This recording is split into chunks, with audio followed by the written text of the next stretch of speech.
শীত প্রায় শেষ। মাঝে মাঝে দক্ষিণা বাতাস এসে জানান দিচ্ছে বসন্ত আর দেরি নেই, খুব কাছেটা এসে পড়েছে। আর এদিকে গোটা রাজ্য জুড়ে চলছে বিয়ের মরশুম। তাই আমরাও বেরিয়ে পড়লাম ঝোলা কাঁধে, মানে ডিকিতে নিয়ে। আজ আমাদের গন্তব্য ঝাড়গ্রাম।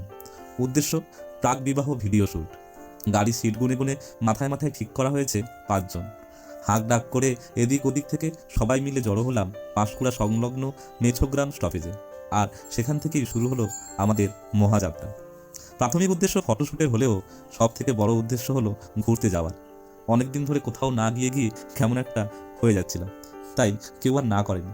সবাই এসে জড়ো হয়েছে ঠিক সময় মতো। এখন ঘড়িতে বাজে বেলা 11টা। আর আজকেই আমাদের ঝাড়গ্রাম ঘুরে ফটোশ্যুটের জায়গাগুলো চিহ্নিত করতে হবে। আর কাল সকালে হবে আমাদের ফটো তোলা। অবিভক্ত মেদিনীপুরের বিভক্ত হয়ে যাওয়ার পর ঝাড়গ্রাম ছিল পশ্চিম মেদিনীপুরেরই অংশ। তবে প্রশাসনিক সুবিধার জন্য আবার নতুন করে ভাগ করা হয় তাকে। আদিবাসী ও জঙ্গল ঘেরা বাংলার এই অংশ বহুদিন তার প্রাকৃতিক রূপ সৌন্দর্য থেকে ভ্রমণ পিপাসু মানুষদের বঞ্চিত করেছে। তার কারণ অবশ্য আলাদা। সেই সব দুঃসময় পেরিয়ে প্রকৃতি আবার খুলে দিয়েছে তার দরজা। নতুন পাতা নিয়ে রোদে ঝলমল করা শাল গাছের জঙ্গলের মাঝখান থেকে ছুটে চলেছে কালো পিচ রাস্তা। মাঝে মাঝে পলাশ শিমুল উকি দিয়ে বসন্তের আমন্ত্রণ করছে। আদিবাসী জীবনের টুকিটাকি ছড়িয়ে রয়েছে গোটা জেলার চারিদিকে। তাদের নিপুণ হাতে তৈরি মাটির বাড়ি, বাড়ির দেওয়াল জুড়ে নানান রঙের খেলা মুগ্ধ করছে বারবার। শুধু যে আদিবাসী ঐতিহ্য নজর কাড়ছে এমন নয়, তার সঙ্গে রয়েছে নানান লোকশিল্প, লোকসংস্কৃতি, লোকস্থাপত্য ও দেবদেবী। তারই মধ্যে অন্যতম ঝাড়গ্রামের কনক দুর্গা মন্দির। ঝাড়গ্রাম শহরের অদূরেই এই মন্দির বেশ জনপ্রিয়। তাই আমরাও মন্দিরের কাছাকাছি চলে আসায় সবার প্রথমে গেলাম মন্দির দর্শনে।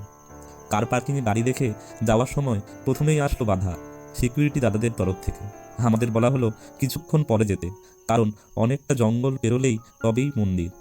আর সেই জঙ্গলে হঠাৎ করে মৌমাছিরা লেগে গিয়ে আক্রমণ করছে দর্শনার্থীদের ওপর। এই কথা শুনে আমরা এবং আমাদের কথা শুনে পরে আসা দর্শনার্থীরা আটকে গেলাম।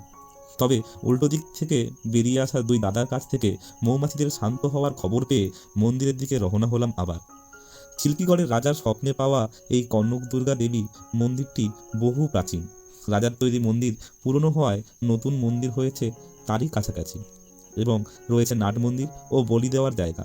দুর্গা নবমীতে মহা ধুমধাম করে পুজো হয় এবং তার সঙ্গে হয় মহিষ বলি, যা বহুদিন ধরে এখানে প্রচলিত। পুরো সোনা দিয়ে তৈরি বলে দুর্গা মূর্তিটিকে বলা হয় কনক দুর্গা। অনেকের মতে এটি আসলে বনদুর্গার এক রূপ। তাই বনদুর্গাকে প্রণাম জানিয়ে আমরা গেলাম আরও খানিকটা জঙ্গল পেরিয়ে নদীর দিকে।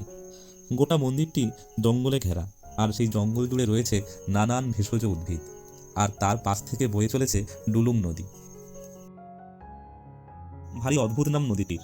শুনে মনে হবে সিকিম কিংবা ভুটানের কোনো পার্বত্য নদী, কিন্তু না, খোদ রাঢ়বাংলায় বয়ে চলা এই নদীর নামেও যেমন চমক, দেখতেও তেমন চমৎকার। মন্দির সংলগ্ন নদীর তীরে বসেছে নানা দোকান। মশলামুড়ি, বারো ভাজা, ছোলা বাদাম ভাজা, মটর ভাজা, পেয়ারা মাখা, আমড়া মাখা, নানান টুকিটাকি মুখরোচক খাবার দাবার দেখে আমরাও বেশ ক্ষুধাতুর হয়ে পড়লাম। সেই সকালে খেয়ে বেরিয়েছি, খিদে তো লাগবেই।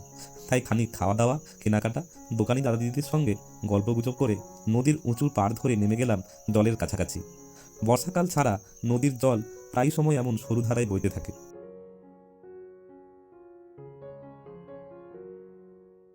লাল পাথুরে অববাহিকা পেরিয়ে নদীর স্রোত বেশ আওয়াজ তুলে বয়ে চলেছে। পরিষ্কার স্বচ্ছ জলে তলদেশের নুড়ি কাঁকড় বেশ দৃশ্যমান। নামের সঙ্গে তাল মিলিয়ে পাহাড়ি কিশোরীর মতো ডুলুং কিন্তু খুব চঞ্চল। তাই চাইলেই এখানে এসে দুপুরের শান্তি টুক করে সেরে নিতেই পারেন। ডুলুং দেখতে দেখতে পরবর্তী অংশ পরের বারের জন্য তোলা থাক।